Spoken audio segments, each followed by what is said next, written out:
हम बिना भोजन और जल के कुछ दिन जीवित रह सकते हैं, परंतु श्वास के बिना कुछ पल भी नहीं। लेकिन जरा सोचिए, जो श्वास आप अभी ले रहे हैं, क्या वह मात्र एक वायु है, या इसके भीतर ब्रह्मांड का कोई गहरा ईश्वरीय चमत्कार छिपा है? प्राचीन आध्यात्मिक विज्ञान के अनुसार हमारे शरीर में एक या दो नहीं, पूरे 10 प्रकार के प्राण निवास करते हैं। और आपको यह जानकर आश्चर्य होगा कि इनमें से धनंजय नाम का प्राण मृत्यु के पश्चात भी शरीर को नहीं छोड़ता। श्मशान घाटों पर होने वाली कुछ रहस्यमयी घटनाओं के पीछे इसी प्राण की ऊर्जा होती है। क्या आपने कभी विचार किया है कि मृत्यु के क्षण में प्राण शरीर के किस द्वार से बाहर निकलता है? यह कोई संयोग नहीं है। हमारी जीवन भर की वासनाएं और अंतिम इच्छाएं ही यह तय करती हैं कि प्राण आंखों से निकलेगा, कानों से, या फिर मुख से। परंतु एक सिद्ध साधक, एक आत्म साक्षात्कारी योगी का प्राण केवल सिर के सर्वोच्च केंद्र सहस्रार चक्र से ही परम ज्योति में विलीन होता है। और क्या आप जानते हैं कि छाया शास्त्र के अनुसार आपकी अपनी परछाई मृत्यु की पूर्व सूचना दे सकती है? आइए भौतिक शरीर से परे चेतना और प्राण की इस सबसे रहस्यमय यात्रा पर चलें। ध्यान से सुनिए, क्योंकि यह ज्ञान आपके जीवन और मृत्यु दोनों को देखने का नजरिया बदल देगा।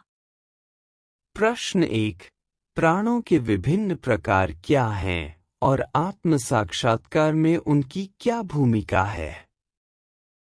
मृत्यु के समय प्राण भौतिक शरीर को किस स्थान से छोड़ सकता है और ये स्थान किन स्थितियों पर निर्भर करते हैं? उत्तर, मानव शरीर में कुल 10 प्रकार के प्राण होते हैं, जिनमें से 5 अत्यंत महत्वपूर्ण हैं। मानव शरीर या रूप को स्वस्थ बनाने और साथ ही साधक को परम सत्ता में विलीन होने में सहायता करने में उनकी एक बहुत विशिष्ट भूमिका होती है। महत्वपूर्ण प्राण इस प्रकार हैं: प्राण, व्यान, समान, उदान प्राण, अपान, नाग, कर्म, कृकर, देवदत्त और धनंजय। प्राण श्वास का ही एक अंग है। वायु अर्थात मनुष्य के श्वास में प्राणवायु और अन्य घटकों के साथ साथ प्राण शक्ति भी समाहित होती है। यह प्राणिक शक्ति हमारे चारों ओर के वातावरण में किस प्रकार विद्यमान रहती है, यह एक आध्यात्मिक, वैज्ञानिक और रहस्यमयी पहेली है। इस रहस्य को स्पष्ट करने के लिए कोई प्रामाणिक व्याख्या नहीं है। यह एक ईश्वरीय चमत्कार है।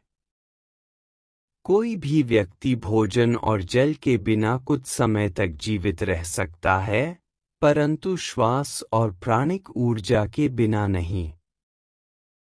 जब मनुष्य श्वास नहीं ले पाता तो उसे मृत घोषित कर दिया जाता है।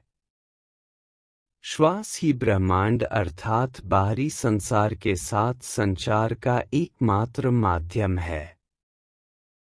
यह आंतरिक और बाह्य परिवेश के बीच एकमात्र व्यावहारिक कड़ी है।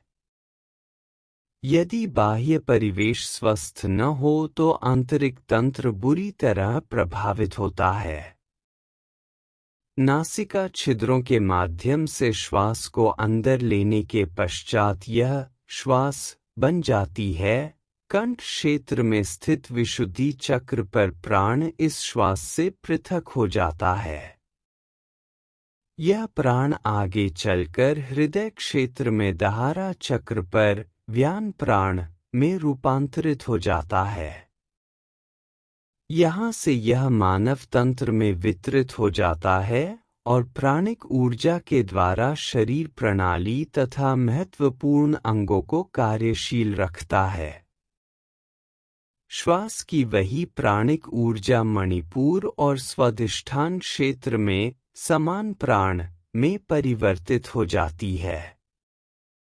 व्यान प्राण उस प्राणिक ऊर्जा को वितरित करता है जो समान प्राण द्वारा वहन की जाती है। अंगों की आवश्यकताओं के आधार पर समान प्राण का वितरण होता है। इसके पश्चात महत्वपूर्ण प्राण से निचले अंगों में अपान प्राण उत्पन्न होता है। अपान प्राण स्राव और उत्सर्जन तंत्र की कार्य प्रणाली में सहायता करता है। अपान प्राण का बल शरीर से मल को बाहर निकालता है। ये प्राण श्वास की प्राणिक ऊर्जा द्वारा तंत्र में स्वतः उत्पन्न होते हैं और स्वचालित प्रणाली द्वारा शरीर में स्वतः वितरित हो जाते हैं। चर्चा किए गए उपरोक्त 4 प्रकार के प्राणों के अतिरिक्त नाभि केंद्र पर व्यान प्राण, महत्वपूर्ण प्राण का समान तथा अपान प्राण के साथ घनिष्ठ अंतःक्रिया या प्रभाव से तंत्र में उदान प्राण का उत्पन्न होना आवश्यक है। इन प्राणों के पारस्परिक प्रभाव से प्राणों का एक समूह नीचे की ओर गति करता है और प्राणों का दूसरा समूह ऊपर की ओर गति करता है, जिससे एक नए प्राण का सृजन होता है जिसे उदान प्राण नाम दिया गया है। 4 विद्यमान प्राणों के प्रभाव से उत्पन्न यह नया प्राण मूलतः एक जीवन शक्ति और आध्यात्मिक ऊर्जा है। योग साधना के द्वारा इस उदान प्राण को प्राकृतिक प्रक्रिया से मूलाधार चक्र में लाया जाता है और उदान प्राण की ऊष्मा या ऊर्जा द्वारा यह मूलाधार को बींधता है और वहां से इसे योग अभ्यासों द्वारा ऊर्ध्वगमन की अनुमति दी जाती है और धीरे धीरे दहारा चक्र अर्थात हृदय केंद्र तक पहुंचने से पूर्व यह स्वाधिष्ठान और मणिपुर चक्रों से होकर गुजरता है। दहारा चक्र में यह या तो राम द्वार, आराम द्वार या इच्छा द्वार में प्रवेश करता है। यदि यह राम द्वार पर आघात करता है तो आध्यात्मिक आकांक्षियों या साधकों को प्रसन्नता की अनुभूति होती है। आराम द्वार पर इसका प्रवेश क्षैतिज धरातल की समस्याओं या कष्टों के कारण सुख और दुख की दोहरी अनुभूति देता है। यदि दहारा चक्र पर जीवन शक्ति इच्छा द्वार पर टकराती है तो साधक अपूर्व भाव की स्थिति का अनुभव करता है। यह दहारा चक्र में परमानंद की अवस्था है और यदि जीवन शक्ति सही विधि से इच्छा द्वार में प्रवेश करती है तो यह उच्च गतिज ऊर्जा के साथ आरोहण कर सकती है और विशुद्धि चक्र, लंबिका चक्र तथा आज्ञा चक्र से गुजरते हुए सरलता से शीर्ष केंद्र या सहस्रार तक पहुंच सकती है। दहारा चक्र पर जीवन शक्ति स्वतः ही ह्रीं और ओम का नाद उत्पन्न करती है। यदि जीवन शक्ति राम या आराम द्वार में प्रवेश करती है तो शीर्ष अवस्था तक पहुंचने की संभावनाएं क्षीण होती है। ऐसा दहारा चक्र से जीवन शक्ति में चुंबकीय कार्यात्मक ऊर्जा प्राप्त न होने के कारण हो सकता है, जो सरलता से उच्चतम केंद्र तक पहुंचने के लिए पर्याप्त नहीं हो सकती। सामान्यतः उदान प्राण साधक में आध्यात्मिक ऊर्जा की वृद्धि करता है और इसकी सहायता से जब यह इच्छा द्वार या नाड़ी के माध्यम से दहारा को पार करता है तो यह अपने साथ आत्मा को आज्ञा चक्र तक ले जाता है। आरोहण के पश्चात यह विशुद्धि और लंबिका चक्रों में शुद्ध हो जाता है। साधक स्वयं सरलता से यह समझ सकता है कि जीवन शक्ति ने दहारा चक्र के किस स्थान से आज्ञा चक्र की ओर भेदन किया है। वस्तुतः उदान प्राण या जीवन शक्ति आत्मा को आकाश की ओर ले जाने वाला वाहक है। यह दिव्य और ईश्वरीय ऊर्जा से युक्त एक आकाश तत्व का वाहक है। हम में से प्रत्येक के पास यह ऊर्जा है, परंतु इसे उत्पन्न करने, निर्देशित, अनुभव करने, पूजने और अंततः कुंडलिनी शक्ति तथा आत्मा के साथ मौन के निवास में ले जाकर आज्ञा चक्र में प्रकाश के रूप में परिवर्तित करने की आवश्यकता होती है। नाग, कर्मया, कूर्म, कृकर, देवदत्तिया, वायु और धनंजय नामक अन्य उपप्राण भी होते हैं।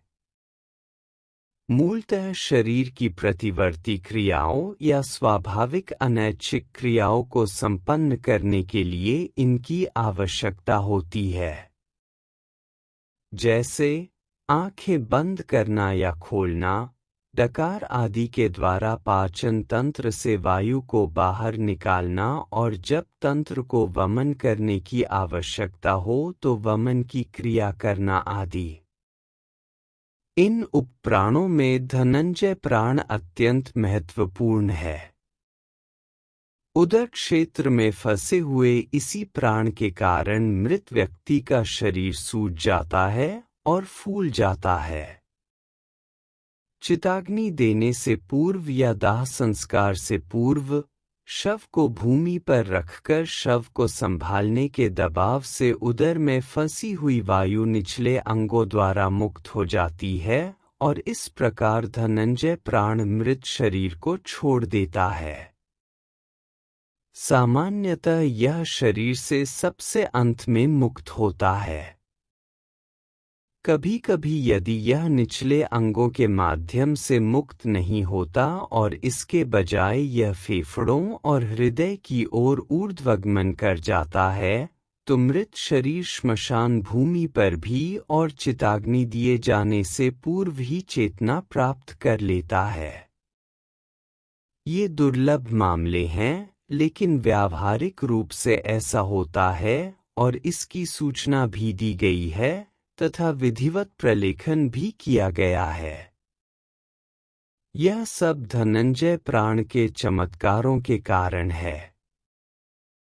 मूलतः धनंजय प्राण पृथ्वी तत्व से बंधा होता है और उदान प्राण आकाश तत्व से बंधा होता है। दोनों उदान अर्थात नाभि केंद्र या आमाशय में स्थित होते हैं। धनंजय प्राण मृत्यु के पश्चात कार्य कर सकता है, जबकि उदान प्राण को जीवित शरीर में उसे ऊर्ध्वगामी करने और उसे दिव्य या आध्यात्मिक बनाने के लिए सक्रिय किया जाता है। वस्तुतः प्राण श्वास से ही उत्पन्न होता है, परंतु यह श्वास की तुलना में अत्यंत उच्च धरातल या स्तर पर और कहीं अधिक उच्च ऊर्जा के साथ होता है।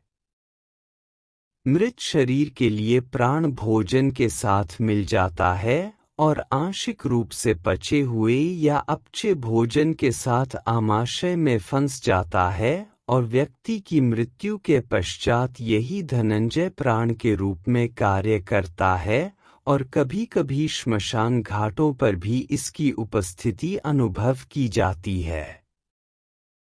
यह दर्शाता है कि भोजन के पाचन के लिए प्राण की आवश्यकता होती है और इसमें मृत्यु के पश्चात भी प्राण को धारण करने की क्षमता होती है। मृत्यु के पश्चात प्राण या तो आँखों, नाक, मुख या कानों के माध्यम से निकलता है। यह सब इस बात पर निर्भर करता है कि मृत्यु के समय मन में वासनाओं या इच्छाओं का झुकाव कहाँ विद्यमान है। यदि मृत्युशय्या पर कोई व्यक्ति किसी विशेष गंध को सूंघना चाहता है, तो उसका प्राण नाक से निकल सकता है। यदि वह कोई मधुर ध्वनि आदि सुनना चाहता है, तो यह कानों से निकल सकता है। इसी प्रकार यदि वह कुछ देखने या खाने का अत्यंत इच्छुक है तो उसका प्राण क्रमशः आँखों या मुख के माध्यम से निकल सकता है।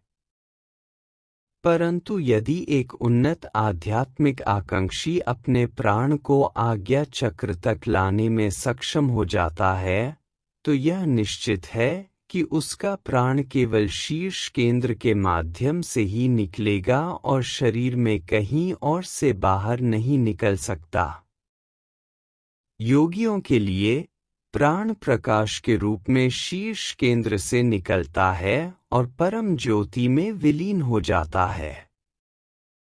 प्राण का निकलना मृत्यु के समय के विचारों पर निर्भर करता है। कुछ प्राण उदर में धनंजय प्राण के रूप में सदैव फंसे रह जाते हैं और केवल सबसे निचले केंद्रों से ही बाहर निकलते हैं। ऐसा कभी कभी मृत्यु के पश्चात या मृत्यु के समय हो सकता है।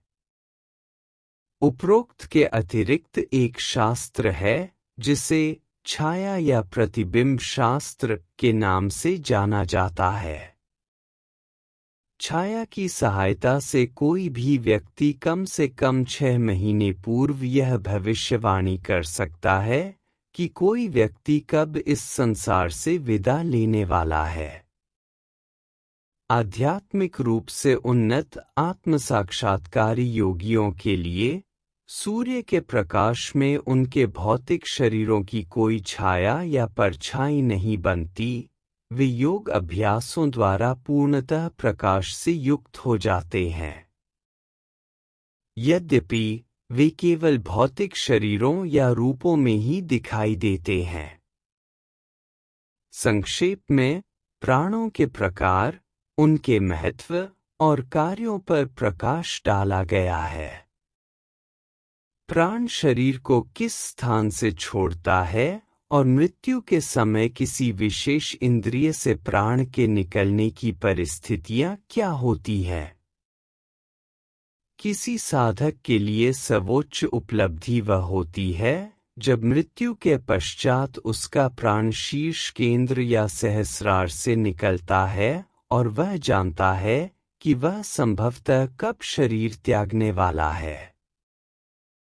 यह सब सर्वशक्तिमान परमात्मा की कृपा और आशीर्वाद से ही संभव है। इसे कोई भी व्यक्ति अपने सर्वोत्तम प्रयासों और साधना के बाद भी अपने अहंकार या बल पर प्राप्त नहीं कर सकता।